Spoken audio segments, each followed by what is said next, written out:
जब स्कूल में थे तो क्या लगता था, बोले 12th पास हो जाए फिर तो मेरी मौज ही मौज है। 12th पास करने के बाद कॉलेज आ गया, अब कॉलेज में लग रहा है बस ग्रेजुएशन हो जाए फिर तो मेरी मौज ही मौज है।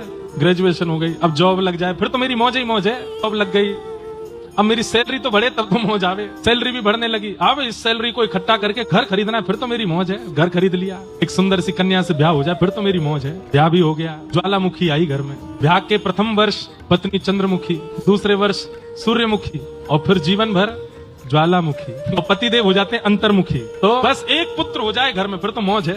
पुत्र हो गया, एक पुत्री हो जाए मौज, इनके ब्याह हो जाए फिर मौज है।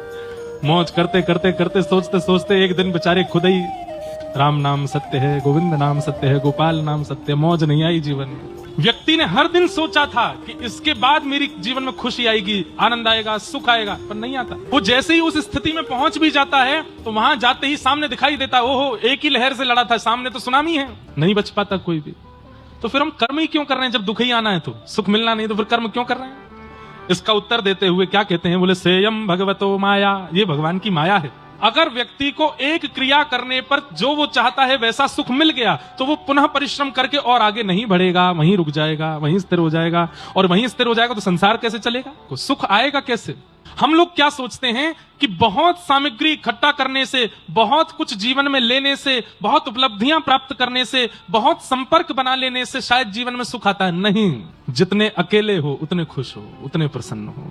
त्यागात शांति अनंतरम, जितना त्याग करोगे, जितना छोड़ते चलोगे, जितना अकेले रहने का प्रयास करोगे, उतने